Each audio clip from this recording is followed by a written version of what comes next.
আসসালামু আলাইকুম। সাফান আমাকে শুনতে পাচ্ছেন? আসসালামু আলাইকুম। সাফান হ্যান্ড আউট করো আর লাইটটা দাও তো আর এক গ্লাস পানি জি দাও। ভাইয়া। আসসালামু আলাইকুম। সো আজকে তাহলে আমাদের এটা হচ্ছে সেপ্টেম্বর 2020-এর এমআরসিবি পার্ট 1 এর যে কোশ্চেনটা ছিল সেটার হচ্ছে 21 নাম্বার কোশ্চেন থেকে সেশন শুরু। সো ফার্স্ট কোশ্চেন যেটা 21 নাম্বার, সেটা হচ্ছে গিয়ে বলা হয়েছে which of the following is the most appropriate way to treat this aortic stenosis? Most appropriate way to treat this aortic stenosis. Okay. So patienteer 75 years old man is assessed on the ward following the admission with the shortness of breath and progressive angina এবং anemia আছে। So while he has been in an inpatient at the upper GI, endoscopy has identified the large gastric ulcer which was injected and echocardiographically has identified the severe aortic stenosis. Okay. So 1 year earlier, he has still able to walk up for 4 miles a day with his dog, and he is now unable to walk upstairs without the dizziness and breathlessness. Blood pressure হচ্ছে ভালোই আছে, pulse হচ্ছে 75 regular, ejection systolic murmur আছে, bilateral basal crackles on auscultation of the chest. আর এখানে haemoglobin level কিন্তু কমে গেছে। So আর এদিক থেকে আমাদের বাকি ইনভেস্টিগেশন গুলো মোটামুটি ভালো আছে, ক্রিয়েটিনিনটা একটু বেশি আছে। Which of the following is the most appropriate way to treat his aortic stenosis? Beta blockade, bioprosthetic valve, mechanical valve, nitrates therapy এবং হচ্ছে transcatheter aortic valve implantation procedure. Transcatheter aortic valve implantation procedure. No, এটা হবে না। এটা তো specially transcatheter aortic valve implantation procedure normally যদি openly করা না যায় তখন যায়। আর এখানে আরো কিন্তু ফ্যাক্টর আছে, ফ্যাক্টর গুলোর মধ্যে দেখেন একটা হচ্ছে পেশেন্টের বয়স হচ্ছে বেশি, তাই না? বয়স বেশি আছে। সো বয়স যদি বেশি থাকে তাহলে আমরা অ্যাওর্টিক বাল্ব রিপ্লেসমেন্ট করব, যেহেতু সিভিয়ার অ্যাওর্টিক স্টেনোসিস আছে পেশেন্টের, সাথে সিমটম তো আছেই। হ্যাঁ, তাহলে এই ক্ষেত্রে দুইটা বাল্বের যে কোনো একটা দিয়ে আমরা হচ্ছে রিপ্লেসমেন্ট করি, অ্যাওর্টিক বাল্বের ট্রিটমেন্টটা করি। একটা হয় বায়োপ্রস্থেটিক বাল্ব অথবা হচ্ছে আমাদের মেকানিক্যাল বাল্ব, তাই না? তো ওল্ড এজের যে পার্সন গুলা থাকে তাদের ক্ষেত্রে আমরা যে বাল্বটা চুজ করি সেটা হচ্ছে স্পেশালি বায়োপ্রস্থেটিক বাল্ব। তো বায়োপ্রস্থেটিক বাল্ব গুলো হচ্ছে ওল্ড এজে দেওয়ার কারণ হচ্ছে বায়োপ্রস্থেটিক বাল্ব গুলো হচ্ছে আবার দেখা যায় রিস্টেনোসিস হওয়ার পসিবিলিটি থাকে। আর বয়স বেশিদের দিলে তারা তো হয়তো বেশি দিন বাঁচবে না, ওইভাবে হচ্ছে বায়োপ্রস্থেটিক বাল্ব গুলো হচ্ছে আমরা ওল্ড এজের পেশেন্ট গুলোর ক্ষেত্রে আমরা চুজ করে থাকি। আর মেকানিক্যাল বাল্ব গুলো হচ্ছে সাধারণত ইয়াং এজের পেশেন্টদের দেওয়া হয়। মেকানিক্যাল বাল্বের রিস্টেনোসিস হওয়ার পসিবিলিটি খুব একটা বেশি নাই, সেজন্য হচ্ছে ইয়াং এজের পেশেন্টদেরকে মিললে আমরা দিয়ে থাকি আর কি।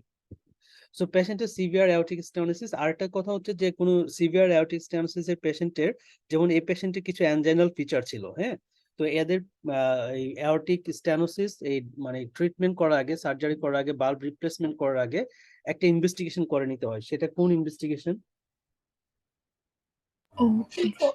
ইকো সেটা হচ্ছে আমরা করোনারি জিওগ্রাফি। একটা করোনারি এনজিওগ্রাফি করে নিতে হয়। যদি আমাদের হার্টের যে আর্টারি গুলো আছে, করোনারি ভেসেল গুলো আছে, সেগুলোতে যদি কোনো স্টেনোসিস থাকে সাথে, তাহলে একই সাথে বাল্ব রিপ্লেসমেন্ট করবে এবং পাশাপাশি হচ্ছে মানে সিএভিজিও করে ফেলবে আর কি একই সাথে। হ্যাঁ, দুইটা মানে প্রসিডিওর একই সাথে করে আসবে। এই জন্য হচ্ছে কোনো অ্যাওর্টিক বাল্ব রিপ্লেসমেন্ট করার আগে অবশ্যই করোনারি এনজিওগ্রাফি করে নিতে হবে। 64 years old woman present to the chronic left eye pain and visual disturbance and is diagnosed with the open angle glaucoma. So potentially due to the impaired drainage of aqueous humor. তাহলে aqueous humor drainage টা কিন্তু ভালো হচ্ছে না, সেখান থেকে তার mainly open angle glaucoma হচ্ছে।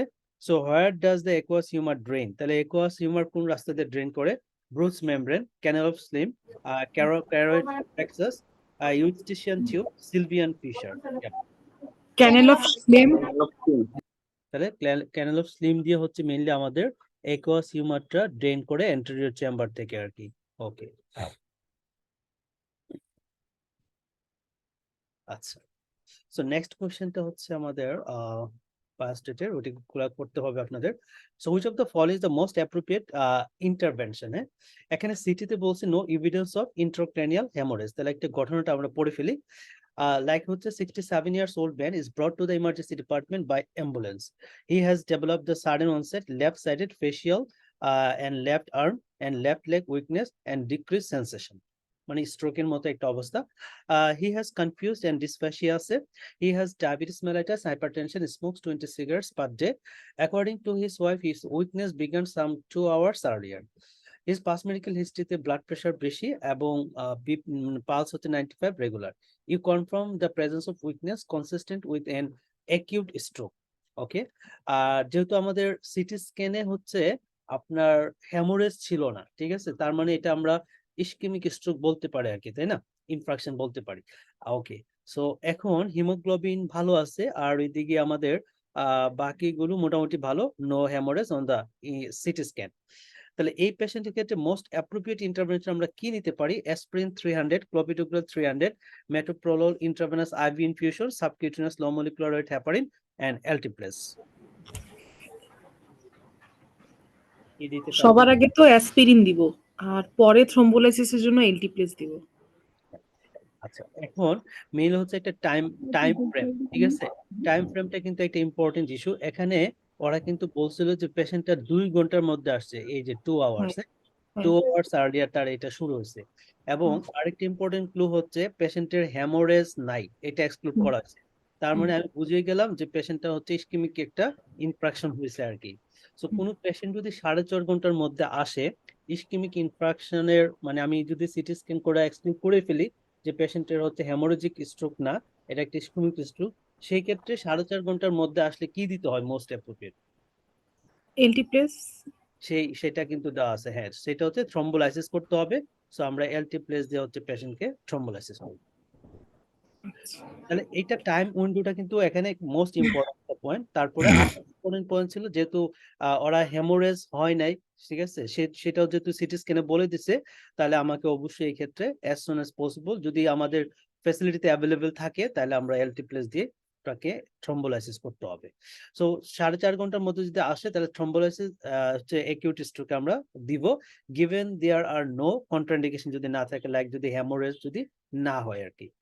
So it should be instigated as soon as possible, and range of trial have shown the benefit with the repeat respect to outcomes. So in between 40 থেকে 60% improve in patient achieving the good outcome and post stroke at the 6 hours, 6 month. So between 4 থেকে 6 hours thrombolysis can still be considered. So contingents up to further imaging to determine the cerebral blood flow.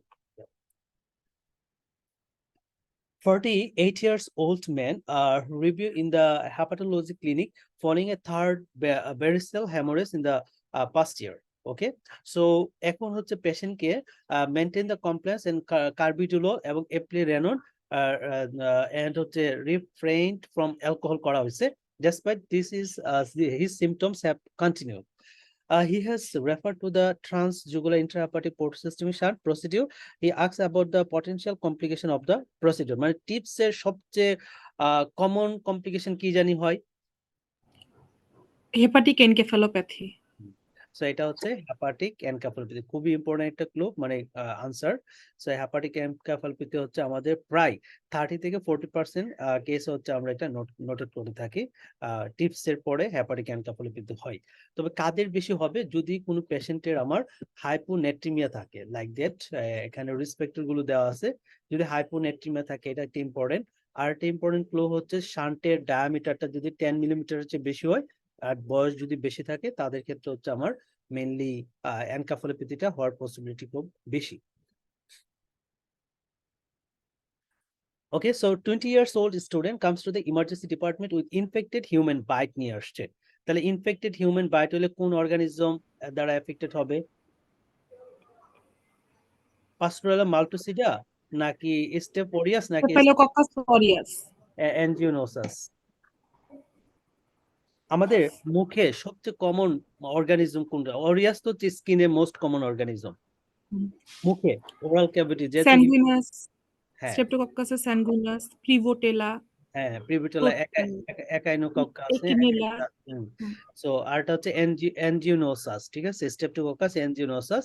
এগুলো হচ্ছে একদম common organism in our mouth, normal commensal বা oral Flora বলা যায় আর কি।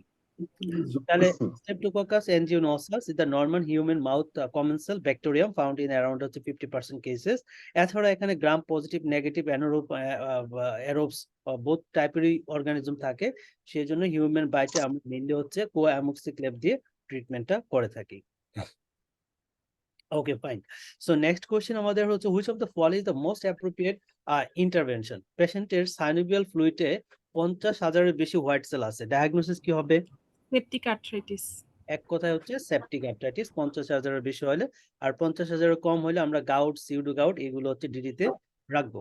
So ওরা যেমন একটু হিস্ট্রি দিছে, তার নি জয়েন্টের রেড, সোলেন এবং টেন্ডার হয়ে আছে, যেটার জন্য সে ওয়েট বেয়ার করতে পারতেছে না, ফ্লেক্স করতে পারতেছে না, এই প্রবলেম গুলো বেশি দাও। আছে, হচ্ছে septic arthritis.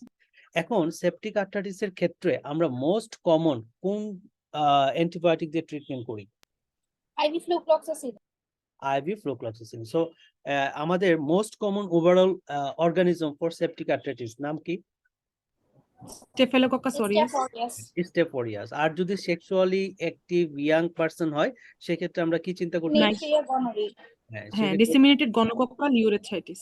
So neisseria gonorrhoeae mainly হচ্ছে ইনফেক্টেড হওয়ার পসিবিলিটি বেশি থাকে। আর একটা জিনিস হচ্ছে ফ্লুক্লক্স যদি কারো অ্যালার্জিক থাকে, সেক্ষেত্রে আমরা ক্লিন্ডামাইসিন দিয়ে ট্রিটমেন্ট করব।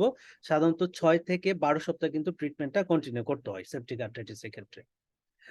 আচ্ছা, 32 years old woman who has the SLE আছে তার, currently managed with the azathioprine এবং 16 weeks pregnant আছে with her first child. She is concerned about the risk of her child developing the neonatal complete heart block. So কোন অ্যান্টিবডিটা জানি complete heart block করে? এন্টিরো। তাহলে NTRO যেটা, এটা হচ্ছে আমাদের নিওনাটাল কনজেনিটাল হার্ট ব্লক করে দেয়, কমপ্লিট হার্ট ব্লক করে দেয়, যেটা অ্যাসিলি পেশেন্টের ক্ষেত্রে পাওয়া যায়, যেটা হচ্ছে আমরা শগরেন সিনড্রোমের ক্ষেত্রে পেশেন্টের ক্ষেত্রেও পেতে পারি। Which of the following is the most appropriate intervention over the first few months? হ্যাঁ, ফার্স্ট ফিউ মান্থ আমরা কি দিতে পারি? THS এর মানটা যেহেতু কম, সো এটাতে বুঝতে পারতেছি যে এটা পেশেন্টটা হচ্ছে হাইপারথাইরয়েডিজমের একটা পেশেন্ট। আর এদিকে আমাদের বাকি কন্টেন্ট গুলো মোটামুটি ভালোই আছে। আচ্ছা,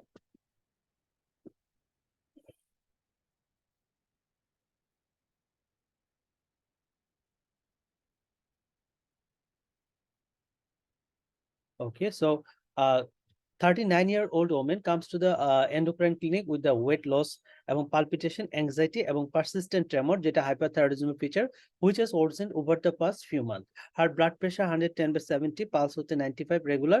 She has fine tremor at rest and sweaty palm আছে. Body mass index হচ্ছে 20 and smooth goiter with mildly tender on palpation.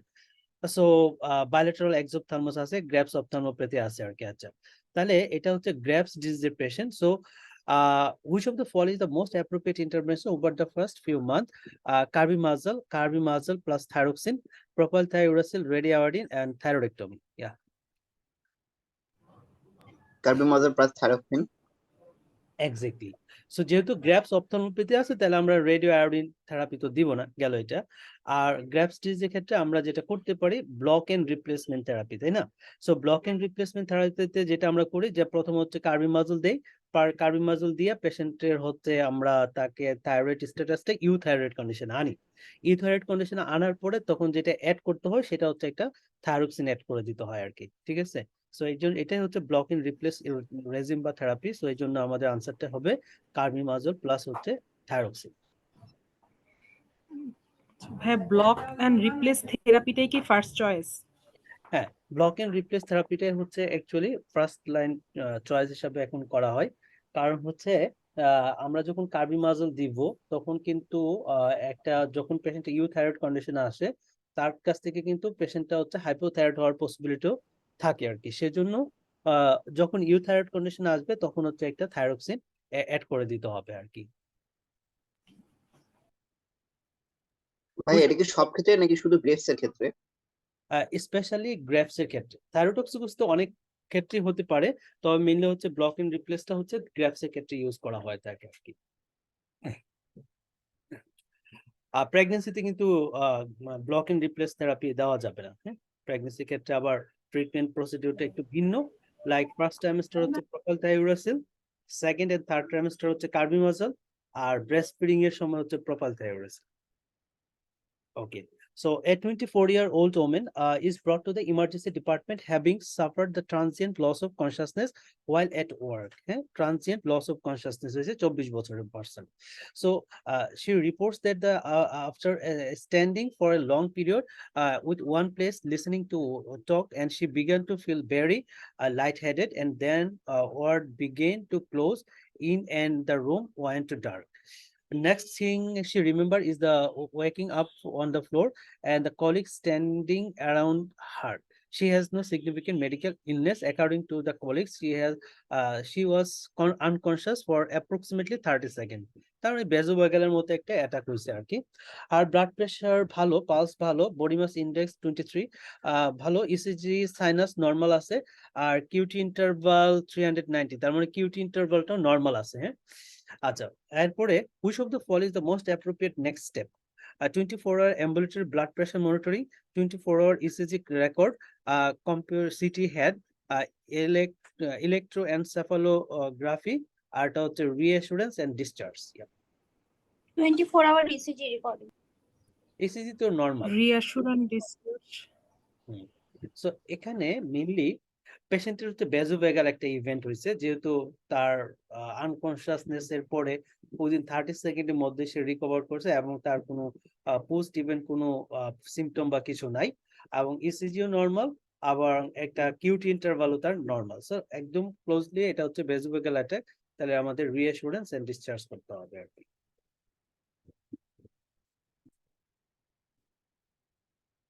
আচ্ছা, পরের কোয়েশ্চেনটা হচ্ছে কি আমাদের which of the following is the most appropriate intervention? Most appropriate, এখানে parathyroid হরমোনের মানটা that means upper side, phosphate com, calcium বেশি, ডায়াগনোসিস কি বলা যায়? প্রাইমারি হাইপারপ্যারাথাইরয়েডিজম। সো এখানে ক্যালসিয়ামটা বেশি, ফসফেট কম, আর প্যারাথাইরয়েড হরমোনটা নরমাল থাকে অথবা নরমাল থেকে একটু বেশি থাকে। সো এটা হচ্ছে primary hyperparathyroidism. Most appropriate intervention কি নেওয়া হয়? প্যারাথাইরয়েডেক্টমি। সো প্রাইমারি হাইপারপ্যারাথাইরয়েডিজমের মোস্ট অ্যাপ্রোপ্রিয়েট ট্রিটমেন্ট হচ্ছে প্যারাথাইরয়েডেক্টমি করতে হয়। Okay, fine. Which of the following is the most appropriate important marker of his ulcerative colitis severity? আচ্ছা, severity দেখার জন্য আমরা ulcerative colitis এ কি দেখি? Blood in the stool, WBC count, potassium, stool frequency, temperature. কোনটা হবে? Stool frequency. Exactly, stole frequency, তাই না? যেমন 4 বারের যদি বেশি করে তাহলে আমরা মাইল্ড আলসারেটিভ কোলাইটিস বলি সিভিয়ারিটির দিক থেকে। কেউ যদি 5 থেকে 6 বার করে তাহলে সেক্ষেত্রে আমরা মডারেট বলি। আর কেউ যদি 6 বারের বেশি স্টুল পাস করে পার ডে, সেক্ষেত্রে সেটাকে আমরা সিভিয়ার আলসারেটিভ কোলাইটিস বলে থাকি আর কি। এই জন্য স্টোল ফ্রিকোয়েন্সিটা ইন্ডিকেট করে পেশেন্টের severity. Okay, which of the following is the most appropriate treatment জানতে চাইছে। এখানে ওরা বলে দিচ্ছে স্টুলের মধ্যে সাইক্লোস্পোরা হচ্ছে তার পজিটিভ আছে। হ্যাঁ, সো সাইক্লোস্পোরা যদি পজিটিভ থাকে কি দিয়ে ট্রিটমেন্ট করতে হয়? Azithromycin, cipro, co-amoxiclav, co-trimoxazole, metronidazole. Metro. Okay, so এটার ক্ষেত্রে আমরা এই নিউমোসিস্টিটিস জিরোভিসি নিউমোনিয়াতে যে জিনিসটাতে ট্রিট করি, সাইক্লোস্পোরার ক্ষেত্রে সেম প্রোডাক্ট দিয়ে আমাদের ট্রিটমেন্টটা করা হয়, সেটা হচ্ছে কোট্রাইমোক্সাজল। ওকে, কোট্রাইমোক্সাজল দিয়ে ট্রিট করা হয়। তাহলে এটা একটু মুখস্থ মতো করে খেয়াল রাখতে হবে আর কি জানা আসতে। Co-trimoxazole has the best evidence the treatment for cyclospora infection. আচ্ছা, which of the following is the most appropriate choice of for fluid management? আমরা কি দিব? এখানে গ্লুকোজের পরিমাণ কিন্তু বেড়ে গেছে, বাইকার্বনেট কম, মেটাবলিক অ্যাসিডোসিস এবং সুগার হচ্ছে বেশি, ক্রিয়েটিনিনও বেশি, পটাশিয়াম বেশি, আর এদিকে আমাদের বাকিগুলো হোয়াইট সেল কাউন্ট একটু বেড়ে গেছে। ওকে, so 75 years old man brought to the ambulance, ED তে আসছে, been found collapse on the floor when his home helped he visited. It is unclear how long he has been on the floor for. He has hypertension, ischemic heart disease, type 2 diabetes, and he is unconscious. And his temperature 38.2, blood pressure 95/60, 95 regular. He has crackles at the right base on auscultation of the chest. Tone is increased and right hand side. So এটা কি হতে পারে diagnosis? Sugar level কিন্তু বেশি আছে। ভাইয়া হংক decay এটা decay হওয়ার পসিবিলিটি খুবই বেশি, হ্যাঁ, ডিকে। এখন ডিকের ক্ষেত্রে আমাদের ইনিশিয়াল যেহেতু ওরা বলছে most appropriate choice of fluid management, তাহলে আমরা ফ্লুইড হিসাবে ডিকেতে কি দেই? Normal saline. হ্যাঁ, সো ডিকেতে আমাদের ফ্লুইড হচ্ছে আমাদের normal saline, normal sir that means হচ্ছে 0.9% স্যালাইনটা হচ্ছে আমরা দিব। হংকের ক্ষেত্রে সুগারটা আরো বেশি থাকবে, ঠিক আছে, স্পেশালি সুগার লেভেলটা দেখা যায় ওরা 35 এর বেশি দেয়, 35 এর বেশি দেয় হংকের ক্ষেত্রে। হ্যাঁ, মোর 33 হুম। So at 65 years old, a retired mechanist comes to the rheumatology clinic for review.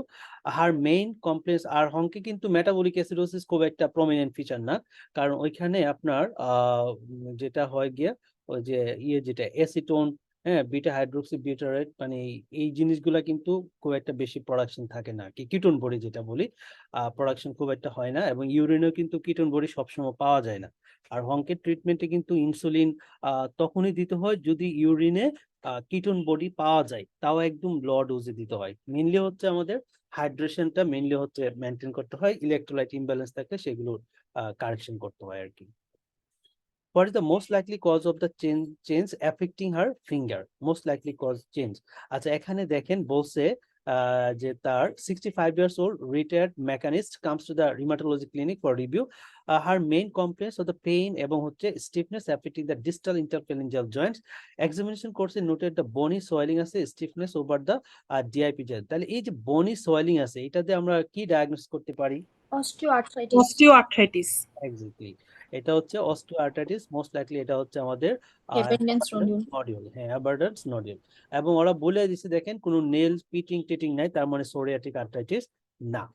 So what is the most likely cause of change the affecting her finger? So এটা হচ্ছে অস্টিওআর্থ্রাইটিসের জন্য তার চেঞ্জ আসছে আর কি।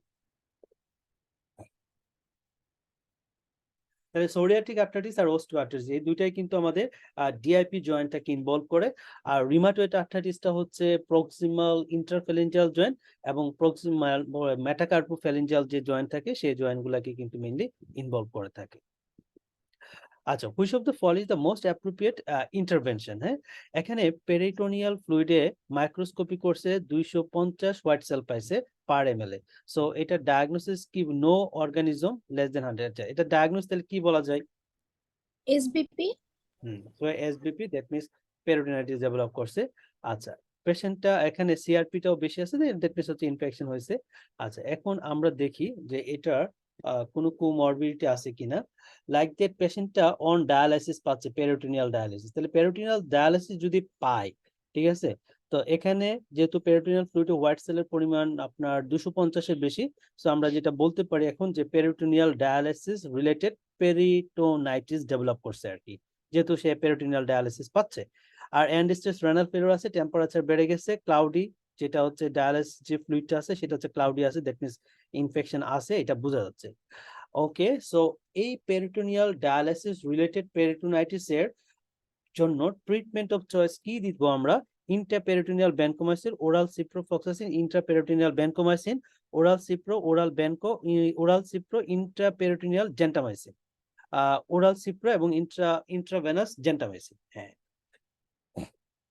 কি দিব? Oral cipro, oral vanco. আচ্ছা, no, এখানে আপনার intraperitoneal vanco. Exactly. So first হচ্ছে আমরা হচ্ছে ওরাল সিপ্রো দিব, এটা হচ্ছে গ্রাম নেগেটিভ অর্গানিজম গুলাকে কভার দিবে মেইনলি। আর ভ্যানকোমাইসিনটা কিন্তু লোকালি ভালো কাজ করে, ঠিক আছে।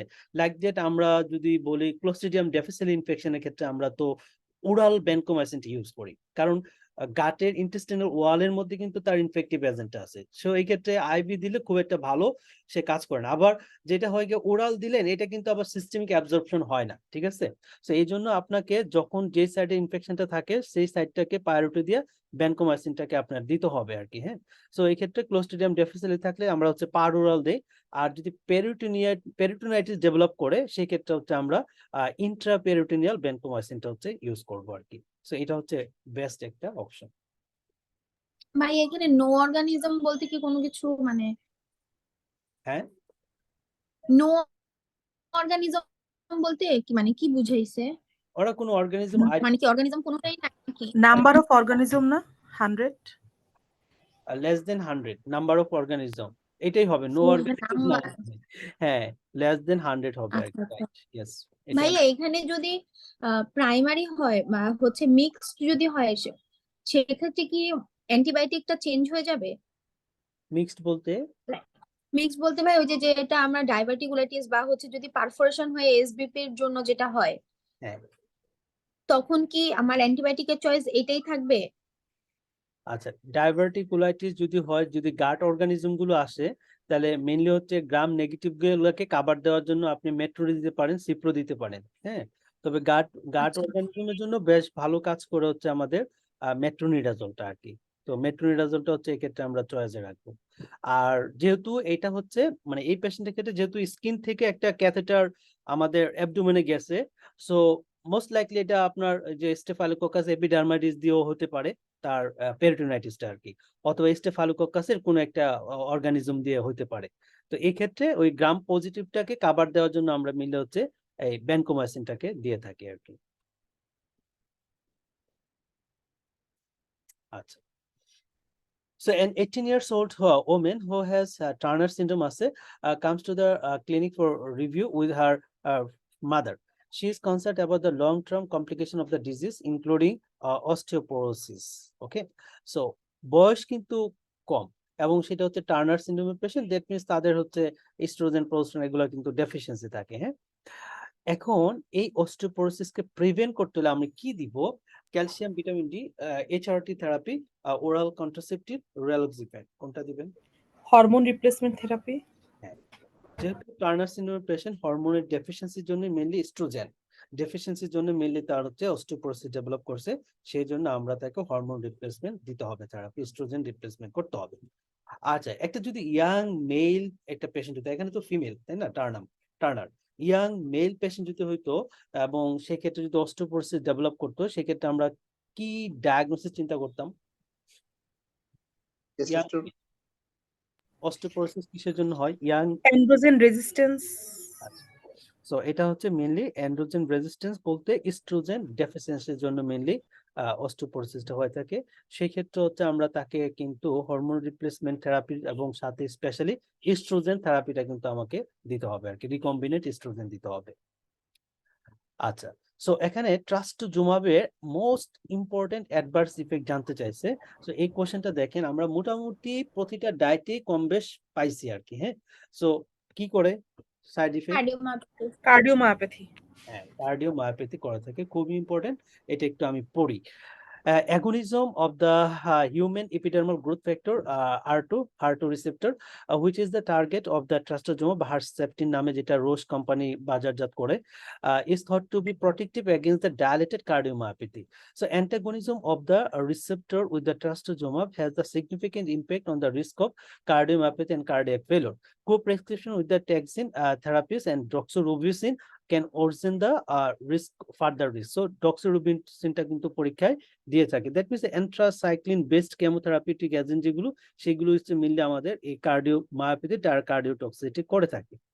All candidate for the treatment with the trastuzumab, but especially those with the prior to anthracycline, and হচ্ছে cyclophosphamide exposure should undergo the baseline cardiac assessment, including history নিতে হবে, ফিজিক্যাল এক্সামিনেশন করতে হবে, স্পেশালি ইসিজি করতে পারে, এবং definitely আমাদেরকে যেটা করতে হবে ইকোকার্ডিওগ্রাম করতে হবে, হ্যাঁ, দেওয়ার আগে।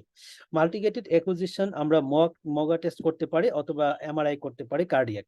Monitoring may help to identify the patient who develop the cardiac dysfunction. Cardiac assessment and perform that at the baseline and should be repeated every 3 months during the treatment, every 6 months following the the discontinuation of the treatment, মানে during treatment discontinuation treatment আমাদের eco করে মানে follow আপে রাখতে হবে। Treatment until 24 month so for the last administration of the trastuzumab, the best overseen by the cardio oncology specialist. ভাইয়া young মেলের যে oestrogen ডেফিসিয়েন্সিটা হয় এটা কি কোনো ডিজিজের সাথে রিলেটেড? ইয়াং মেলের ডিজিজের হ্যাঁ। সাথে যদি আমরা চিন্তা করি, ডিজিজের সাথে তো রিলেটেড থাকতেই পারে। লাইক হচ্ছে আপনার ক্লিন ফিল্টার সিন্ড্রোমের পেশেন্ট হলো আপনার ইয়াং বয়সেও কিন্তু তার অস্টিওপোরোসিস ডেভেলপ করবে, কারণ হচ্ছে ক্লিন ফিল্টার সিন্ড্রোমে আপনার সেমিনাল যে বেসিকল থাকে, সেমিনিফেরাস টিউবিউল থাকে, সরি, সেই টিউবিউল গুলো কিন্তু তৈরি হয় না, ঠিক আছে। সো সেমিনিফেরাস টিউবিউল তৈরি না হলে ওইখানে লেডিক সেল হবে না, তার মানে তার ক্ষেত্রে আপনার আলটিমেটলি টেস্টোস্টেরন প্রোডাকশন হবে না। সো এরকম প্যাথোলজিক্যাল হতে পারে, অথবা অন্য কোনো কারণে হতে পারে, বা অনেকের যদি আর্লি যে টেস্টিস মানে আনডিসেন্ডেন্ট টেস্টিস থাকে, তাহলে সেই ক্ষেত্রে তো এগুলো নন ফাংশনিং হয়ে যায়, তাদের ক্ষেত্রে আমাদের দেখা যাবে যে আর্লি অস্টিওপোরোসিস ডেভেলপ করতে পারে আর কি। থাকতে পারে। ভাইয়া তাহলে এখানে অস্টিওপোরোসিসটা হ্যাঁ, হওয়ার জন্য কি তাহলে টেস্টোস্টেরন মেলে রেসপন্সিবল? মেইনলি তো ইয়েস ইয়েস আচ্ছা, মেলে। সেক্ষেত্রে ট্রিটমেন্ট তাহলে তো আমার টেস্টোস্টেরন রিলেটেড দেওয়া উচিত ছিল না? হ্যাঁ, টেস্টোস্টেরন রিপ্লেস হ্যাঁ, করতে। তাহলে আমরা এস্ট্রোজেন কেন দিই? ফিমেলের ক্ষেত্রে ইস্ট্রোজেন, ঠিক আছে, অ্যাজ এ হরমোন রিপ্লেসমেন্ট থেরাপিতে ইস্ট্রোজেন দিব। মেলের ক্ষেত্রে যদি ইয়াং মেল হয়, টেস্টোস্টেরন ডেফিসিয়েন্সি রিলেটেড হয়, তাহলে অবশ্যই সেক্ষেত্রে আমাকে টেস্টোস্টেরন রিপ্লেস করতে হবে। ঠিক আছে। আর সাথে তো বোন, আর যদি ভাই এজ বেশি হয় সেক্ষেত্রে যদি হ্যাঁ, এজ বেশি হলে ইউজুয়ালি হচ্ছে সেকেন্ডারি কজ যদি মেইনলি হয় আর কি। এজ যদি বেশি হয়, হ্যাঁ, সেকেন্ডারি কজের জন্য মেইনলি। যেমন এই যে এটাতে ছিল টার্নার, হ্যাঁ, এটা তো মানে প্রাইমারি কজ। তখন ডিরেক্ট হরমোন রিপ্লেসমেন্ট। হ্যাঁ, টার্নার সিনড্রোমে যেমন ইস্ট্রোজেন ডেফিসিয়েন্সি থাকে, তাই না, সেই জন্য হচ্ছে তাদেরকে আমরা হচ্ছে ইস্ট্রোজেন রিপ্লেসমেন্ট করাইতে হবে আর কি। টার্নারে কি হয় আপনার, টার্নারে যেটা হয় গিয়ে হাইপার গোনাডোট্রপিক হাইপোগোনাডিজম হয়। দ্যাট মিনস পেশেন্টের ওভারি মানে নন ফাংশনিং থাকে, ওভারি থেকে হচ্ছে ইস্ট্রোজেন প্রোডাকশন হতে পারে না, ফলে পিটুইটারি গ্ল্যান্ড কিন্তু নেগেটিভ কোনো ফিডব্যাক পায় না। সেজন্য পিটুইটারি গ্ল্যান্ড তো ভালো থাকে, সো পিটুইটারি গ্ল্যান্ড থেকে অনবরত কিন্তু লুটিনাইজিং হরমোন রিলিজ হতেই থাকে। হ্যাঁ, যেহেতু ইস্ট্রোজেন নাই, নেগেটিভ ফিডব্যাক নাই, তার মানে তাদের হচ্ছে দেখা যায় হাইপার গুনাডোট্রপিক, অর্থাৎ স্পেশালি আমাদের গুনাডোট্রপিক রিলিজিং যে হরমোনটা সেটাও বেশি রিলিজ হয়। সে আবার স্টিমুলেশন দেয় লুটিনাইজিং হরমোন, মানে হরমোন রিপ্লেসমেন্ট করার জন্য পিটুইটারি এন্ট্রি পিটুইটারিকে, সেখান থেকে লুটিনাইজিং হরমোনও বেশি রিলিজ হয়, এবং আলটিমেটলি ওই ওভারিতে দেখা যায় তার ফলিকল নাই, তৈরি হয় না। সেই জন্য কিন্তু সে সেখান থেকে ফলিকল না হলে তো আর ইস্ট্রোজেন প্রোডাকশন হয় না, তাই না। সো যার জন্য দেখা যায় হচ্ছে আমাদের নেগেটিভ ফিডব্যাকটাও কিন্তু পায় না, সেই জন্য অনবরত হাইপার গুনাডোট্রপিক হাইপার মানে সিক্রেশন গুলো হয় আর কি, সেই জন্য হাইপার গুনাডোট্রপিক হাইপোগোনাডিজম হয়ে থাকে। আচ্ছা, which of the following is the most appropriate next intervention for his cardiac failure? আমরা next appropriate intervention কি দিব? Okay, heart failure একটা patient, 65 years old man comes to the cardiology clinic for review. She has symptoms of shortness of breath and is only able to climb the stairs once per day and despite treatment with the Remipil, bisoprolol, furosemide for the cardiac failure. তাহলে দেখেন এখানে আমরা drug গুলোর দিকে যদি তাকাই, তাহলে এই পেশেন্টকে কিন্তু স্টেবল কার্ডিয়াক ফেলোর ট্রিটমেন্টে দুইটা ড্রাগ অ্যাড করছে। 3 নম্বরে কি দিবেন তাহলে? স্পারনোল্যাকটন। হ্যাঁ, সো 3 নম্বরে আমাদের নেক্সট স্টেপে স্পাইরালেক্টনটা হচ্ছে আমাকে দিতে হবে আর কি। সো নেক্সট স্টেপে আনসার আমাদের স্পাইরালেক্টন হবে as for next intervention.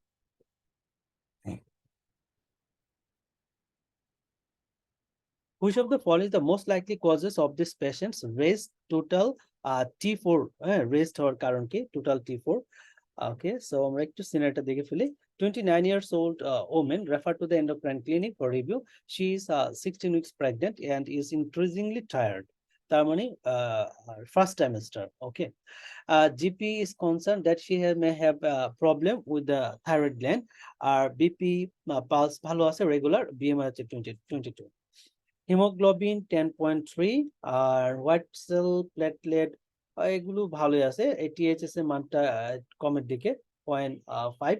R T4 T3 এগুলো T4টা কিন্তু বেশ নর্মালের আপার সাইডেই আছে। হ্যাঁ, আচ্ছা এখানে দেখেন টোটাল T4 যেটা এটা কিন্তু আপনার বেড়ে গেছে। হ্যাঁ, টোটাল T4টা 192 হয়ে গেছে।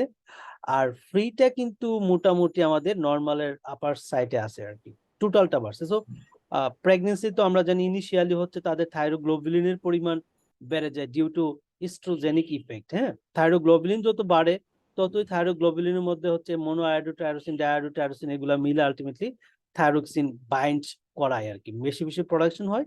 থাইরোক্সিন গুলো হচ্ছে থাইরোগ্লোবুলিনের সাথে বাইন্ড করে থাকে, সেই জন্য হচ্ছে প্রেগনেন্সি ইনিশিয়ালি কিন্তু টোটাল থাইরোক্সিনের পরিমাণ বাড়ে, আর ফ্রিটা কিন্তু আবার নর্মালি থাকে, ঠিকই থাকে।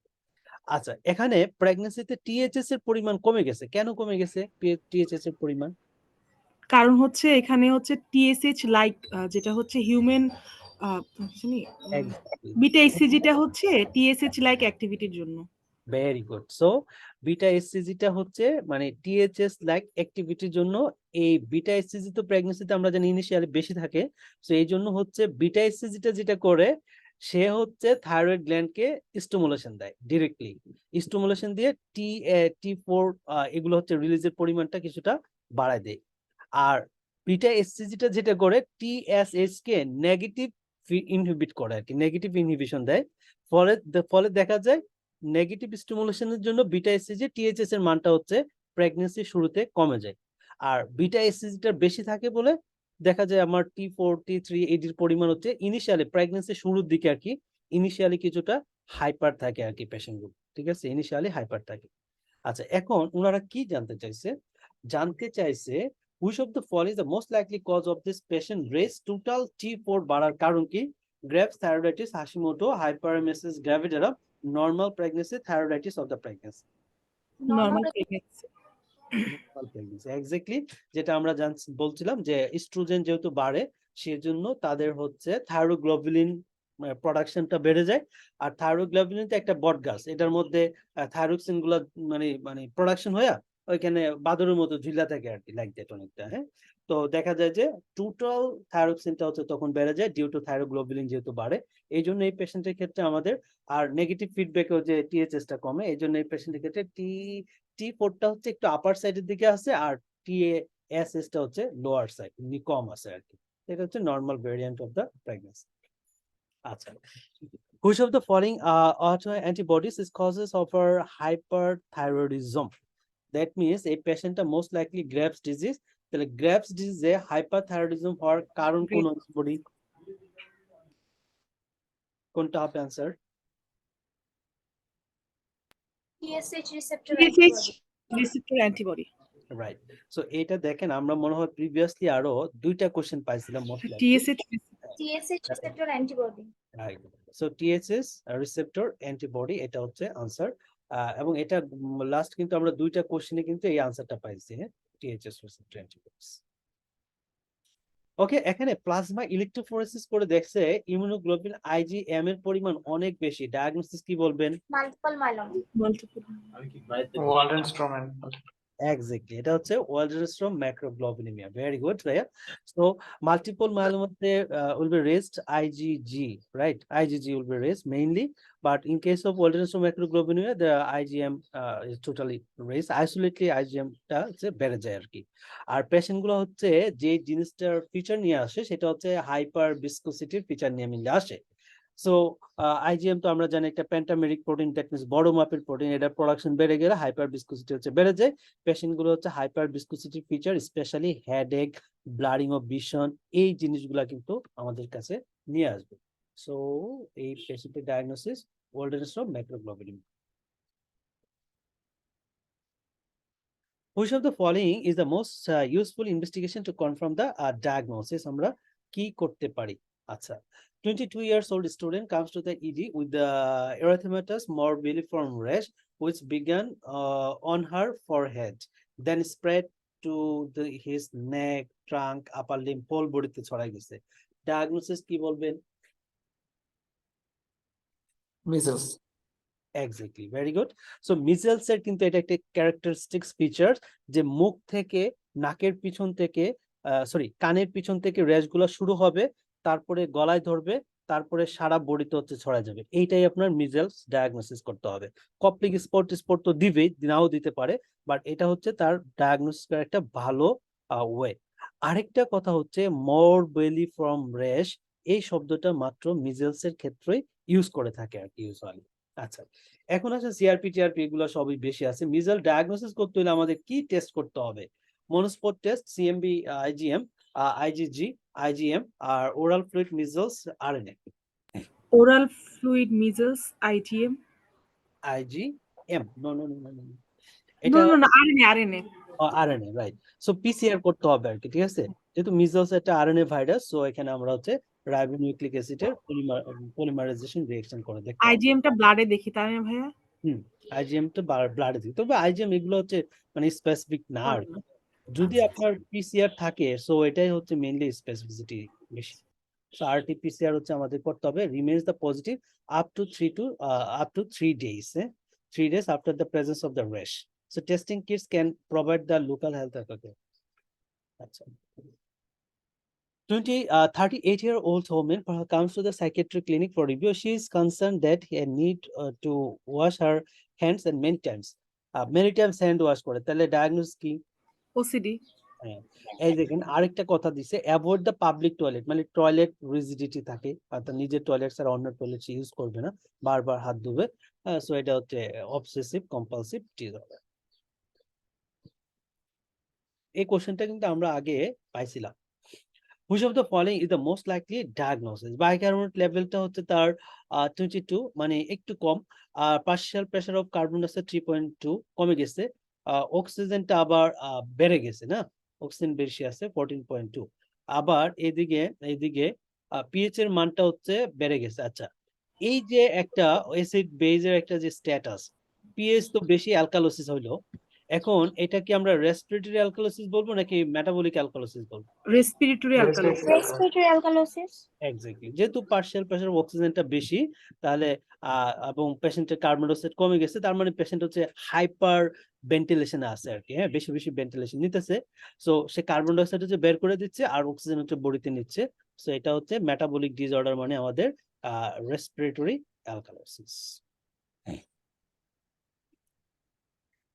Which of the following is the most appropriate way to manage his patient's hypercalcemia? কিভাবে আমরা most appropriate কিভাবে আমরা ম্যানেজ করব? সিনাক্যালসেট, ওরাল ফ্লুইড, ইভাড্রোনেট, রেলোক্সিফেন এবং প্রেডনিসোলন। Oral fluid. তাহলে হাইপারক্যালসিমিয়ার ইনিশিয়ালি হচ্ছে আমরা হচ্ছে ফ্লুইড দিয়ে হচ্ছে এটাকে ডায়ালুট করে দেই, ঠিক আছে? সো এটাই হচ্ছে আমাদের নেক্সট স্টেপে করতে হবে। ও মাই গড, ওরা প্রেডনিসোলন দিয়েছে, তাহলে এটা কিসের পেশেন্ট? 49 years older একটা পেশেন্ট, শর্টনেস অফ ব্রেথ এবং ইনক্রিজ টায়ার্ডনেস নিয়ে আসছে with the persistent thirst over the past 4 months. He has dry cough and that means হচ্ছে সার্কোডোসিস এর পেশেন্ট আর কি, ড্রাই কাফ। হ্যাঁ, এই জন্য মেইনলি ওরা প্রেডনিসোলনটা দিছে আর কি, কারণ সার্কোডোসিস এর একটা ইন্ডিকেশন হচ্ছে প্রেডনিসোলন স্টার্ট করা hypercalcaemia. Improve despite the prescription of the salbutamol, এগুলো পাচ্ছে কিন্তু কাজ হচ্ছে না। Erythematous papular rash on her face, particularly around the nose, erythema nodosum on the both শিনে আছে। হ্যাঁ, সো এদিকে বিপিটিপি ভালো আছে, হুইস টুইস এগুলা কিছুটা আছে, আর বিএমআই হচ্ছে ভালো আছে। তো এটা শিন টিনে আমাদের ইরাথেমা নোডুসামও আছে। সো এটা হচ্ছে সার্কোডোসিসের পেশেন্ট, যেহেতু হাইপার ক্যালসিমিয়া আছে সেই জন্য আমরা অ্যাজ এ সার্কোডোসিসের ট্রিটমেন্ট হিসাবে আমরা তাকে প্রেডনিসোলন দিছি আর কি।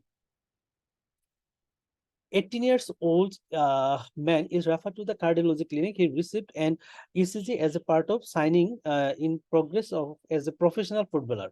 QT interval to 490, একটু বেশি আছে long QT. On further questioning, he tells you that the grandfather died suddenly at the age of 29. তার মানে ফ্যামিলি হিস্ট্রি তার পজিটিভ আছে। আচ্ছা, হি ব্লাড প্রেশার ওকে, পালস ওকে, রেগুলার ফিজিক্যাল এক্সামিনেশন আর রুটিন ব্লাড টেস্ট আর normal. তার মানে তার long cutie আছে, কিন্তু এটা হচ্ছে আপনার সিমটোমেটিক না আর কি। রুটিন এক্সামিনেশন করতে গিয়ে তার লং কিউটি পাইছে, ফ্যামিলি হিস্ট্রি তার পজিটিভ আছে, এমনি তার সবকিছু ভালো আছে। তাহলে কি বিটা ব্লকার দিবেন নাকি আইসিডি দিবেন? Beta blocker. হ্যাঁ, যেহেতু সিমটম নাই সেই জন্য আমরা হচ্ছে ইনিশিয়ালি যেটা দিব সেটা হচ্ছে বিটা ব্লক। মোস্ট অ্যাপ্রোপ্রিয়েট হচ্ছে আমাদের ICD. 20 years old student come to the allergy clinic for review, and he complains that on eating certain foods, and he suffered from the itching sensation affecting his inside of his mouth. তাহলে certain food খাওয়ার পরে inside of the মাউথে তার itchiness চলে আসছে, তাহলে এটা আমরা diagnose কি বলতে পারি? Oral allergy syndrome. Oral allergy syndrome বা food allergy syndrome. He has paid for allergy testing from the private GP, which has revealed the allergy to beach pollen এর প্রতি তার allergy আছে. This is considered the symptoms when he gets hay fever in spring. So which of the following foods is the most likely to be allergic? Apple, banana, Apple. হ্যাঁ। Apple. তাহলে এটা হচ্ছে Apple fruits allergic syndrome, এরকম একটা term আছে, এটা বলা হয় থাকে। যাদের বীজের প্রতি অ্যালার্জি থাকে তাদের হচ্ছে অ্যাপেলের প্রতি অ্যালার্জি ডেভেলপ করে। তাহলে ব্রিজ অ্যাপল সিনড্রোম বলা হয় এটাকে। Consist with the spring have fever related to the bridge pollen. Bridge pollen allergy is the most associated food allergy to the apples. But allergy is also seen in the cherries, palms, apricots এবং pears এর মধ্যে পেতে পারি আমরা। Some others reaction are seen in the kiwi fruits, carrots বা celery এর মধ্যে পাবো। Cooking the food can reduce the risk of food allergy occurring.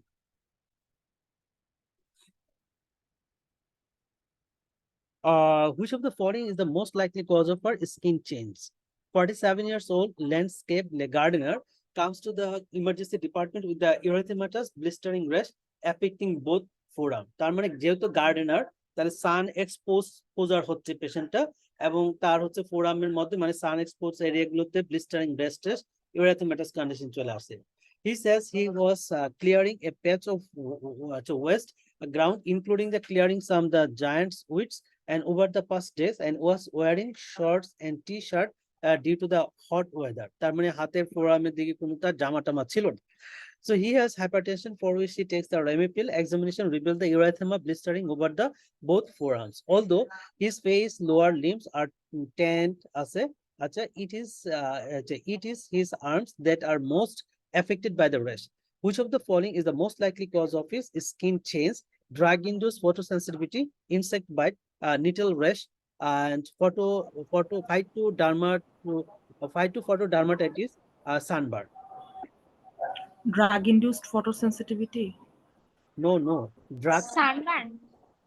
এটাই হবে ফাইটোডার্মাটাইটিস হওয়ার পসিবিলিটিটাই মানে যায় আর কি, কারণ সে তো গার্ডেনে কাজ করে এবং সে যে জায়গাতে কাপড় নাই হাতের, মানে ফোরামের দিকে কিন্তু কাপড় ছিল না, সেই জায়গাটাতে কিন্তু মেইনলি ব্লিস্টারিং বা ইরাথেমাটাস র্যাশ গুলো ডেভেলপ করছে আর কি। হ্যাঁ, আর সেতু এবং সাথে his face and lower limbs are tan, তার মানে যেখানে আমার সানলাইট পড়তেছে সেই জায়গাটাতে কিন্তু মানে কালো হয়ে যাচ্ছে। হ্যাঁ, সো এটা most likely phytodermatitis.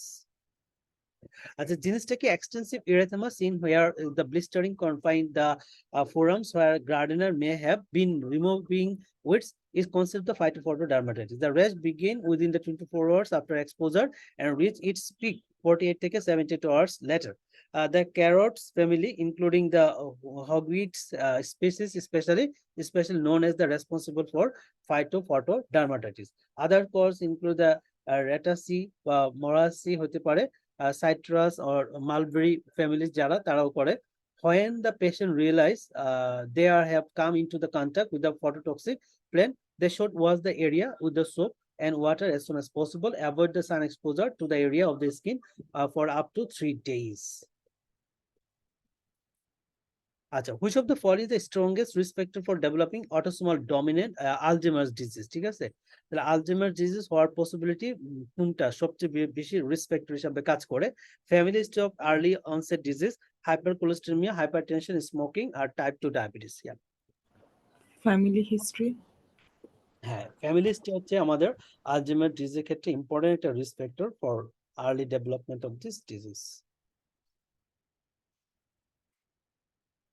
Which of the following is the most appropriate next intervention? Most appropriate next intervention আমরা কি নিব? এখানে পেশেন্টের ক্যাম্পাইলোবেক্টর গ্যাস্ট্রোএন্টারাইটিস দ্বারা সে এফেক্টেড, আর presence of arthritis happening in the lower limbs and psoriatic rest sole and feet এর মধ্যে আছে। আচ্ছা, এখানে যেটা হচ্ছে গিয়ে 32 ইয়ার্স ওল্ডের একটা patient, complain joint pain affecting the right knees, left and right ankle and toes of his right foot. That means এটা বলতে পারি আমরা রিয়েক্টিভ আর্থ্রাইটিস, ঠিক আছে? হ্যাঁ, তাহলে রিয়েক্টিভ আর্থ্রাইটিসের পেশেন্টকে আমরা কি দিয়ে ট্রিটমেন্ট করব? নেক্সট অ্যাপ্রোপ্রিয়েট মানে ইনিশিয়াল ট্রিটমেন্ট প্রেডনিসোলন নাকি NSAID with physical physical exercise? So NSAID, তাই না? Reactive arthritis specially NSAID plus হচ্ছে ফিজিক্যাল এক্সারসাইজ হচ্ছে আমাদের initial intervention of choice for reactive arthritis. ভাইয়া স্টেরয়েড না? না, স্টেরয়েড তো আপনার seronegative arthritis, all types of seronegative আর্থ্রাইটিসে আপনার একদম একটা কমন ট্রিটমেন্ট যদি আমরা ফালাই, সেটা হচ্ছে অ্যানাসাইড প্লাস হচ্ছে ফিজিওথেরাপি। এটা হচ্ছে একদম ইনিশিয়াল ট্রিটমেন্ট। তারপরে হচ্ছে আপনি ডিএমআরডি, তারপরে হচ্ছে আপনার যদি ডিএমআরডি তে কাজ না হয় দেন হচ্ছে এনটিটিএনএ বা বায়োলজিক্স এর দিকে যায় আর কি। Which of the following is the most likely diagnosis? হ্যাঁ, মোস্ট লাইকলি ডায়াগনোস কি হতে পারে? ইপোর্ট স্লিপনেস স্কোর হচ্ছে তার 14, তার মানে হচ্ছে বেড়ে গেছে। আচ্ছা, so 32 years old man comes to the clinic complaining of excessive daytime sleepiness. Daytime sleepiness, his symptoms begins after the head injury a few months earlier, sustained after a fall from the horse. He also reported the hypnagogic hallucination, episode of cerebral paralysis on a few occasions at the time of stress, and he has suffered the episode of collapse and sudden muscular weakness. Okay, so দেখেন এখানে কিন্তু পয়েন্টগুলো খুব একদম আইসোলেটলি করে দিচ্ছে। Day time স্লিপনেস, muscular weakness এবং collapse এবং হিপনোগগিক হ্যালুসিনেশন। মোস্ট ইম্পর্টেন্ট একটা কথা হচ্ছে তার হেড ইনজুরি আছে। সো হিজ ব্লাড প্রেশার হচ্ছে এত, পালস থেকে বিএমআই হচ্ছে 26 এন্ড হিজ কালার সাইজ হচ্ছে 16.5। আর এগুলো যেগুলো আছে সবই মোটামুটি ভালো আছে, ক্যালসিয়ামটা একটু কমের দিকে। এখন which of the following the most likely diagnosis? Functional illness, narcolepsy, নাকি obstructive sleep apnea, poor sleep hygiene, নাকি temporal lobe epilepsy? নার্কোলেপসি। সো অনেকটা পেশেন্টের দেখেন স্লিপনেস আছে, সাথে হচ্ছে মাসেল টোন তার হচ্ছে সাডেনলি উইক হয়ে যাচ্ছে এবং পেশেন্টের কলাপস হয়ে যাচ্ছে, তার সাথে পেশেন্টের হচ্ছে সোমনোলেন্স আছে, তাই না? স্লিপনেস আছে। সো এইগুলো ইন্ডিকেট করে পেশেন্টের ডায়াগনোস অ্যাকচুয়ালি ক্যাটাপ্লেক্সি। ওকে, যদি কোনো পেশেন্টের দেখেন যে কোশ্চেনের মধ্যে একটা হিস্ট্রি দিয়ে দেয় তার হচ্ছে হেড ইনজুরি আছে, অথবা তার কোনো একটা ইনফেক্টিভ এজেন্ট তার বডিতে আছে, নিউমোনিয়া টিউমোনিয়া বা লাইক যে কোনো একটা কিছু আছে, তখন কিন্তু আপনার ডায়াগনোসিস চলে যাবে ক্যাটাপ্লেক্সিতে। ঠিক আছে, এই দুইটা পয়েন্ট আপনাকে ডায়াগনোসিস ঘুরাই ফেলবে। তার নার্কোলেপসি, so sorry, so narcolepsy is likely given the excessive daytime sleepiness, collapse suggestive of the cataplexy, and has hypnagogic hallucination and episode of the sleep paralysis. So narcolepsy can triggered এই কথাটা, হ্যাঁ, narcolepsy can triggered by the head injury and occurred the post infection। ঠিক আছে, infective কোনো agent যদি থাকে সেগুলোতে আমাদের নার্কোলেপসি ডায়াগনোস হবে, ক্যাটাপ্লেক্সি না হয় আর কি। ক্যাটাপ্লেক্সি হচ্ছে sudden loss of muscle tone, সাথে হচ্ছে ডেটাইম somnolence, হিপনোগগিক, হিপনোপম্পিক হ্যালুসিনেশন সাধারণত থাকে। এই ক্ষেত্রে আমাদের ডে টাইম somnolenceটা প্রিভেন্ট করার জন্য রেসপিরেটরি স্টিমুলেন্ট যে ড্রাগটা দেওয়া হয় সেটা হচ্ছে মডাফিনিল দেওয়া হয়।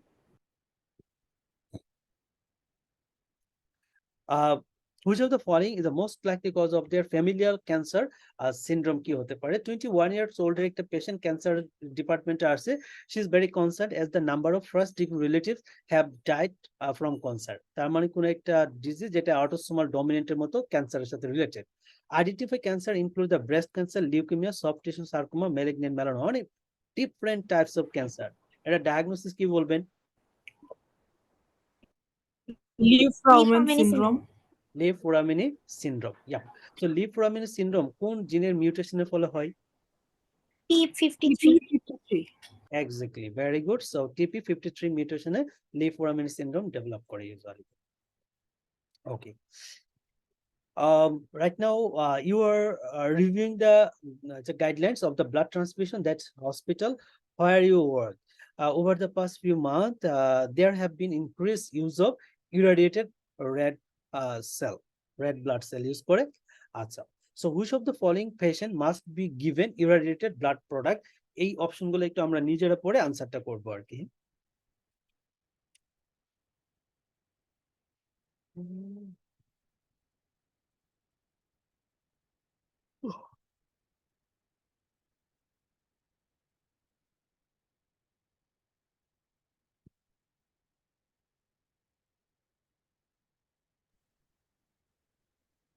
72-year-old. হ্যাঁ, লাস্ট এটা 72-year যেহেতু taking fludarabine for CLN. Right. So যেহেতু একটা পটেন্ট ইমিউনোসাপ্রেসেন্ট ইউজ করতেছে, সো আমরা হচ্ছে তাকে ভাইয়া এটা রেনাল ট্রান্সপ্ল্যান্টের সাথে যদি রেনাল ট্রান্সপ্ল্যান্টের পরেও তো গ্রাফট ভার্সেস হোস্ট রিঅ্যাকশন হলে তখনও তো আমরা ইরেডিয়েটেড রেড ব্লাড সেল দিই, তাহলে এখানে কিন্তু কি 2 2 ইয়ার্স এর years কথা earlier বলছি আমরা দিচ্ছি এর জন্য দিচ্ছি না? কোনটা আমি এখানে একটা বুঝলাম না। বি অপশনটা ভাইয়া। আচ্ছা, option B.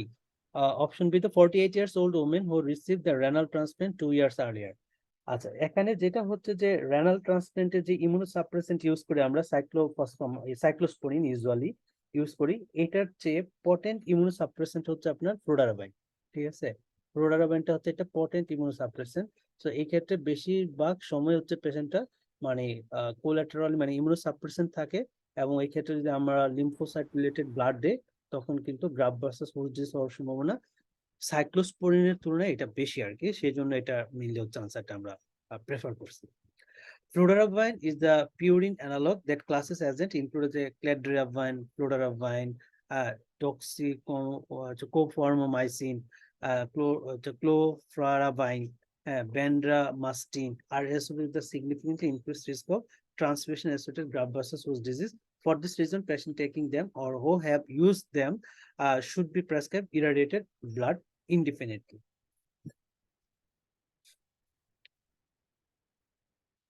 Which of the following is the most appropriate next step আমরা কি দিতে পারি? তার HbA1c এর মানটা হচ্ছে 63, যেহেতু নেক্সট স্টেপ আমরা তো থিওরিটা আগে পড়ে ফেলি। 62 ইয়ার্স ওল্ড একটা man, hepatic nuclear factor 1 alpha, তো HNF1 alpha maturity on MODY নিয়ে আসছে। Despite the clinic for review he is taking gliclazide twice daily and control of the blood sugar. He feels well, although he is little more tired than the usual. Blood pressure okay, pulse okay, and body mass index হচ্ছে 21। আচ্ছা, এখন তার আগে ছিল হচ্ছে HbA1c এর মানটা 52, এখন কিন্তু বেড়ে গেছে। তাহলে এই মুহূর্তে আমরা কি করতে পারি এই পেশেন্টের মডি ট্রিটমেন্টের জন্য? ইনসুলিন অ্যাড করতে হবে, কন্ট্রোল নাই ডায়াবেটিস।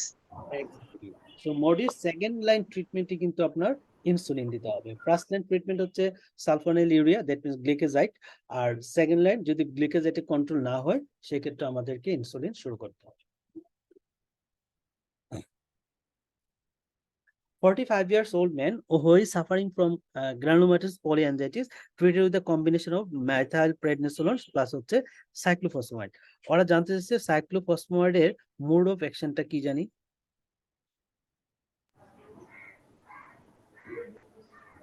CTLA4 inhibition. হ্যাঁ, এটা হচ্ছে সাইটোটক্সিক টি লিম্ফোসাইট অ্যাসোসিয়েটেড CTL4 ইনহিবিশন করার মাধ্যমে কাজ করে। ও নো, CTLT4 তো জানি হেল্পার সেলফ রিলেটেড না, টি সেল মেডিয়েটেড সাইটোটক্সিক করে তো কাজটা করে সে। A number of mechanisms may play a role in the cytotoxic effect of the cyclophosphamide. These may include alkylation of the DNA and other mechanisms such as inhibition of the chromatin and transformation process and inhibition of the DNA polymerase. Immunosuppressive effect of cyclophosphamide is based on the fact that the cyclophosphamide has an inhibitory effect on the B cell and helper T cell, and to lesser extent cytotoxic T cell এর মাধ্যমে সে কাজ করে। In addition to the assume that the cyclophosphamide has an inhibitory effect on the suppressor that regulate the immunoglobulin G2 class of the antibodies. আচ্ছা, বিভিন্ন ভাবে কাজ করে, তাহলে মোস্ট লাইকলি ডিএনএ অ্যালকাইলেশন মাধ্যমে করে, বি সেলের মাধ্যমে করে, CD4 প্লাস CD8 এর মাধ্যমে করে। তাই মেইনলি চেক পয়েন্ট ইনহিবিটর যেগুলো সেগুলো। আচ্ছা, মেইনলি সবগুলোর একটা টার্গেট পয়েন্ট হচ্ছে ডিএনএ পলিমারেজকে ইনহিবিশন করা আর কি, সেজন্য এটাই হচ্ছে আনসারটা দিছি। ভাইয়া কি বললেন চেক পয়েন্ট, আরিফ ভাই? CTLA4 ওই চেক পয়েন্ট ইনহিবিটর গুলো যেগুলো সেগুলোর একটা আর কি, CTLA4 ইনহিবিটর। ও হ্যাঁ হ্যাঁ, সে এটাই, হ্যাঁ মানে সবগুলো হচ্ছে চেক পয়েন্ট ইনহিবিটর, রাইট। আর এগুলোর কম্বাইনটা হচ্ছে আমাদের আলটিমেটলি ডিএনএ অ্যালকাইলেশনটাকে প্রিভেন্ট করে। আচ্ছা, পরের কোশ্চেনটা হচ্ছে গিয়ে 62 years old woman comes to the palliative care clinic for review and she has metastatic breast cancer with the bony mets, currently managed with the cocodamol পাচ্ছে সে 3 out of হচ্ছে 502 tablet 4 times a day। তাহলে কোকোডামলে কিন্তু codeine থাকে এবং হচ্ছে আমাদের জানি codeine এবং কোকোডামল প্যারাসিটামল হচ্ছে 500 আর কি। তাহলে কোডিন হচ্ছে দেখেন এখানে যদি হিসাবটা মিলে তাহলে 30 পাচ্ছে 2টা ট্যাবলেট, তাই না? তাহলে 60 মিলিগ্রাম পাচ্ছে ডেইলি। কয়বার পাচ্ছে 60 মিলিগ্রাম? 4 বার। তাহলে টোটাল যে কোকোডামল কোডিনের ডোজ আছে টোটাল ডেইলি, তাহলে কত কত আসতেছে টোটাল? টোটাল 3 বার তো 318 180।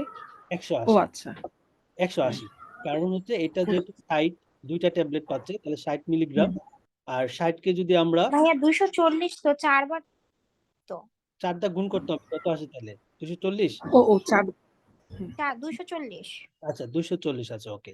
তাহলে আমরা টোটাল কোডিনটা আমরা পেলাম হচ্ছে 240। আইবুপ্রোফেন 40 পাচ্ছে পাক 3 times daily and plan to transfer to the oral morphine. আচ্ছা, তাহলে ইয়ে থেকে যদি আমরা ওরাল মরফিনে ট্রান্সফার করতে চাই তাহলে কত দিয়ে ভাগ করতে হবে? 10 না? 1/6 1/6 না তো, ওটা তো হচ্ছে আমাদের মানে ইয়ে যদি পেইন রিলিফ করতে চাই, মানে যেটাকে বলা হয় ব্রেকডাউন ব্রেক থ্রু পেইন যদি রিলিফ ব্রেক থ্রো। কিন্তু এরা তো জানতে চাইছে আপনার মানে you plan to transfer her to oral morphine to further titrate her pain relief as her pain is not currently adequately control. তাহলে ওরালের ক্ষেত্রে আমরা কতটুকু দিব আর কি, ঠিক আছে?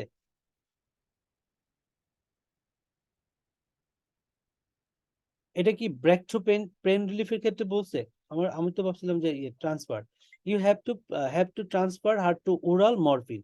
আচ্ছা, টু না ফার্দার ভাই, কোডেন থেকে মরফিনে নিতে হবে আর কি। নিতে হবে, তাহলে 10 দিয়ে ভাগ না ভাইয়া, হ্যাঁ, কোডিন থেকে 10 মরফিন। দিয়ে সম্ভবত। হ্যাঁ, তাহলে 10 দিয়ে 240 হলে তো 24 হওয়ার কথা। হ্যাঁ, 20-এর কাছাকাছি, 20 কিনা আছে। 20 নাহলে 30, দুইটা যে কোনো একটা হবে আর কি, কাছাকাছি হইতে পারে দিছে, ওটা দিছে 40। আচ্ছা, কেন? 19। A dose of 40 milligram oral morphine approximate well to his patients currently daily codeine dose. আচ্ছা, dose of 40 milligram oral morphine approximate well to this patient's current daily codeine dose. আচ্ছা, ডেইলি কোডিন ডোজ তাহলে পাচ্ছে patient কিন্তু daily সে নিচ্ছে হচ্ছে 60 আপনার 240। হ্যাঁ 240। তাহলে 240 ইজ ইকুয়াল টু হচ্ছে 40 মিলিগ্রাম হচ্ছে ওরাল মরফিন, ওরা ডিরেক্টলি বলছে। আচ্ছা, এটা দেখে আমরা তাহলে কিভাবে করলো, working from the conversion factor 30 milligram codeine is equal to হচ্ছে 4.5 মিলিগ্রাম ওরাল মরফিন। আচ্ছা, 30 মিলিগ্রাম হচ্ছে 4.5 মিলিগ্রাম হচ্ছে oral morphine. Total daily morphine dose হচ্ছে তাহলে 36 আসতেছে milligram, equivalent to her current 240 milligram per day of codeine. ঐকিক নিয়ম করতে হবে আর কি। হ্যাঁ, তার তাহলে মানে অলমোস্ট 1/6, প্রায় 6 ভাগের 1 ভাগ আর কি, কাছাকাছি। আচ্ছা, তাহলে কি এটা ব্রেক থ্রো পেইন রিলিফের জন্য দিছে না? ব্রেক থ্রো তবে পেইন আমরা তো পড়ছিলাম যে 10 মানে ডিভাইড বাই 10 না। 10। হ্যাঁ, এখন যদি ব্রেক থ্রো পেইন না এটা ভাই, ব্রেক থ্রু প্রিন্ট হচ্ছে যে ওয়ান মরফিন যতটুকু পাবে তার ডেইলি ডোজ 6 দিয়ে ভাগ করতে হবে। 6 দিক দিয়ে ভাগ করতে হবে। এখন এখানে তো যেটা বললো you have to you you you you plan to transfer her to oral morphine to further titrate her pain relief. আচ্ছা, as her pain is not currently adequately controlled, transfer করতে হবে ওরালে, ওরাল মরফিন। কোডিন পাচ্ছে সে, oral মরফিনে transfer করতে হবে। কিন্তু ভাই বই কোশ্চেনে তো বলছে যে কারেন্ট কোডিন প্রেসক্রিপশন অনুযায়ী চেঞ্জ করতে, মানে কোশ্চেনটাতে তো তাই চাইছে। হ্যাঁ, এখন কারেন্ট যেটা প্রাপ্ত আমাদের সেটা হচ্ছে কারেন্ট কোডিন আসতেছে হচ্ছে 240, তাই না? হ্যাঁ হ্যাঁ 240 কে আমরা যদি ওরাল মরফিনে নিতে চাই তাহলে তো 10 দিয়ে ভাগ হয়। আবার ওরা আবার এই নিয়মটা কমনে আনলো, এটা তো জানা নাই। 30 milligram codeine is equal to হচ্ছে 4.5 মিলিগ্রাম হচ্ছে ওরাল মরফিন, ঠিক আছে না? তো এটা এটা কোথায় হচ্ছে, পেলো আমার? হ্যাঁ, টোটাল ডেইলি মরফিন ডোজ হচ্ছে 36 মিলিগ্রাম, ইকুইভ্যালেন্ট হচ্ছে ওরা 240। তার মানে আমাদের এইটাকে এইটাকে যদি আমরা গুণ করি, হ্যাঁ 6 ভাগ না, মানে এমনি যে পড়ছিলাম আমরা 6 ভাগ বলতে 6 ভাগ মানে 6 দিয়ে মানে কনভার্সন ফ্যাক্টরটা 16 না, মানে 6 দিয়ে ভাগ করে মরফিনে যায় না? ওটা শুধু ব্রেক থ্রু পেইনের জন্য, ওটা তো কনভার্সনের জন্য না। ওটা তো ব্রেক টু প্লেন আপু, এটা হচ্ছে you plan to transfer her oral morphine. ভাইয়া কোডেন টু মরফিন যেতে হলে আমরা 10 দিয়ে ডিভাইড করি, হ্যাঁ, আমরা সেটাই জানি। তাহলে এখানে কেন 6 এর কথাটা বলছে এখন, এটা কি? I don't know exactly. 6 না, এখানে আর বলতেছে যে 30 ইকুইভ্যালেন্ট টু 4.5। 4.5 ইকুয়াল টু আর মরফিন। ওদিকে হ্যাঁ, আর টোটাল 36 মরফিন, যেটা এটা যদি আমরা 4.5 কে গুণ করি আর কি, 36 বানাই, তাহলে হচ্ছে 36 ইকুইভ্যালেন্ট হয়ে যায় হচ্ছে 20 240। 240, হ্যাঁ 240 হয় ডেইলি কোডিং। এটা আসলে নতুন নিয়ম। তাহলে কি ভাই ঐকিক নিয়মে করব? ঐকিক নিয়মে করলে তো মিলবেই। আমি যদি বলি যে 30 মিলিগ্রাম ইজ ইকুয়াল টু হচ্ছে 4.5, তাহলে তো এটা মিলবে। আপনি হচ্ছে এইটাকে 30 কে আমার 240 করতে হলে কত দিয়ে গুণ করতে হবে? 3 আর 24, তাই না? 8 দিয়ে গুণ করতে হবে, হ্যাঁ, তাহলে 240 হবে। আর এটাকে যদি আমি 8 দিয়ে গুণ করি তাহলে কত আসে? 4 আর 32, ঠিক আছে। আর এখানে 8.5 আছে, 36 আছে। ঐকিক নিয়ম করলে তো আপনার যে কোনো ইকুয়েশনে আপনি মিলাইতে পারবেন। আপনার তো জাস্ট হচ্ছে মানে গুণ করতে হবে আর কি।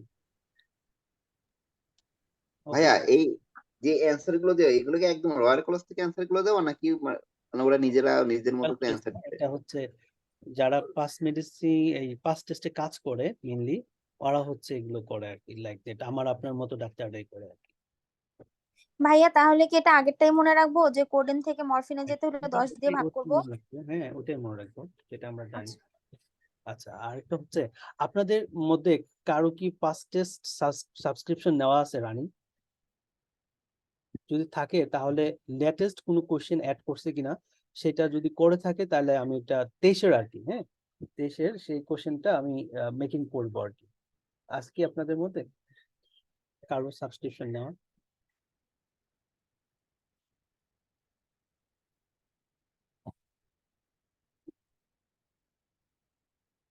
নাই? আমার মনে হয়তো আছে। আমার হচ্ছে যেটা করব, আমি ওই যে আপনাদের 23-এর যে কোশ্চেন গুলো আর কি, হ্যাঁ ওরা তো আমার সাবস্ক্রিপশনটা লাস্ট 3 মাস আগে শেষ হয়েছে।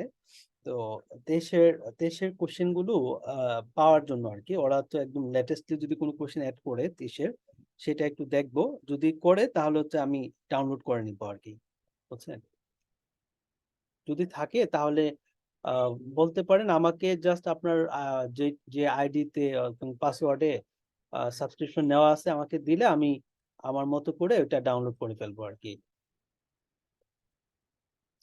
আছে কি ভাইয়া, হ্যাঁ, যে নেটে দেখলাম 2022-এর একটা মানে আর্টিকেলেও লিখছে যে ডেইলি ডোজ অফ যে কোডিন থাকবে ওটাকে 0.1 দিয়ে গুণ করলে ওরাল ডোজ অফ মরফিন আসবে, তাহলে তো 24, মানে আমরা 10 দিয়ে ভাগ করলে যেটা পাই ওইটাই হয় আর কি। হ্যাঁ ওটাই তো হয়। নিয়মটা একটু আমি 1.5। জানি। 0.1 দিয়ে গুণ করতে হবে অথবা 10 দিয়ে ভাগ করতে হবে, এটা 2022-এর একটা 0.1 দিয়ে গুণ করা কলামে মানে লিখছে। তো 10 দিয়ে হ্যাঁ, ভাগ, একই না? হ্যাঁ, তো হচ্ছে তাহলে ভাই 24-ই তো হয়, মানে আমরা যেটা আর কি বইয়ে পড়ছি ওইটাই হয়। হুম হুম হুম এটা- আচ্ছা, ওকে। সো আপনাদের মধ্যে কারো যদি সাবস্ক্রিপশন নেওয়া থাকে পাস টেস্ট, আমাকে একটু আইডি পাসওয়ার্ডটা দিন, তাহলে আমি একদম লেটেস্টটাও বের করে আমি আপনাদের সলভ করে দিব আর কি, হ্যাঁ? এরকম পিডিএফ বানায় সলভ করে দিবে, এই জন্য আর কি, নাথিং এলস। ওকে, সো নেক্সট কোশ্চেনটা, আচ্ছা কয়টা বাজে? 4:10 বাজে। কত নাম্বার কোশ্চেন? আমরা 60-র পরে নামাজের ব্রেকটা নিই। Which of the following is the most appropriate next step, হ্যাঁ? আচ্ছা, এখানে 24 আওয়ার ইউরিনারি প্রোটিন হচ্ছে 1.8, ওকে। আর এদিকে ক্রিয়েটিনিন বাকিগুলো মোটামুটি ভালোই আছে। 18 years old man comes to the renal clinic for review, and he has recently been diagnosed with the Alport syndrome, and his elder brother who has condition has CKD এবং stage 3B. Patient has blood pressure 135/80, pulse 70 regular, body mass index is 22. আচ্ছা, আর এদিকে হচ্ছে আমাদের micro অ্যালবুমিনুরিয়া বলতে পারি, তাহলে আমরা কি দিব? Next, AC inhibitor. যেহেতু মাইক্রো অ্যালবুমিনুরিয়া আছে, সো আমরা হচ্ছে এস ইনহিবিটর দিব। আর যদি ম্যাক্রো অ্যালবুমিনুরিয়া হইতো তখন আমরা হচ্ছে কি দিতাম? ম্যাসিভ অ্যালবুমিনুরিয়া, যেটা ন্যাফ্রোটিক দিয়ে, সেই ক্ষেত্রে Prednisolone. Which of the following would you expect to find on the pleural fluid testing? Pleural fluid testing কি পাবো? 64-year-old woman who has rheumatoid arthritis. Okay, the rheumatoid arthritis related করে pleural effusion develop করছে আর কি পেশেন্টের। Patient on the methotrexate comes to the clinic complaining of shortness of breath and dull left-sided chest ache and pains over the last few months. Examination reveals the pressure 147/85 and pulse হচ্ছে 74 regular. Percussion is dull at the left base. There are decreased breath sound on auscultation. A chest test reveals the pulmonary nodule and left pleural effusion আছে. You believe the effusion is related to the rheumatoid arthritis. Okay, আমরা তাহলে কি পাবো? Blood staining pH 7.1, sugar level 4.5, LDS এবং serum LDS 0.4, pleural fluid protein, serum protein 0.3. Pleural fluid glucose 4.5, হ্যাঁ, glucose লেভেলটা আর এতে তো লো গ্লুকোজ পাই। কম থাকে। এখানে গ্লুকোজ লেভেলটা হচ্ছে ইউজুয়ালি কম থাকে, অর্থাৎ ব্যাকটেরিয়াল মতো করে অনেকটা পাওয়া যায়। আর হচ্ছে পিএইচ এর মান 4.5, আরো কম। হ্যাঁ, গ্লুকোজ লেভেলটা আরো কম থাকে, ঠিক আছে, 3.5 এর নিচে থাকে। তাহলে এখানে পিএইচ এর মানটাও কম থাকে, সেটা হচ্ছে ইউজুয়ালি পিএইচ লোয়ার দেন 7.1 হয়। Strong pointer towards the pleural effusion due to the rheumatoid arthritis. Okay,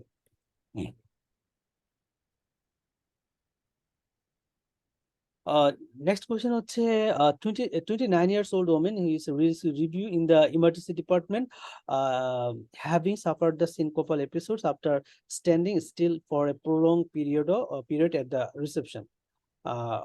Okay, she has no significant medical illness and takes no regular medication. Blood pressure হচ্ছে okay, and pulse হচ্ছে ভালো, regular, body mass index 23। তাহলে syncopal episode আছে, এখানে একটা important কথা বলছে prolong period, সে হচ্ছে রিসেপশনে ছিল স্ট্যান্ডিং অবস্থায়। তার মানে এটা অনেকটা বলা যায় বেজোভেগালের মতো আর কি, বাকি সবকিছু কিন্তু ভালো ভালো। Which of the following the most likely causes of this patient faint, cardiac arrhythmia, HOCM, neurally mediated syncope, orthostatic hypotension, subclavian still syndrome? Neurally mediated syncope. Neurally mediated তথা বেজোভেগাল সিনকোপ। ওকে, সো আমরা তাহলে একটু নামাজের ব্রেক নিব, নামাজ পড়ে 61 থেকে আমরা শুরু করব।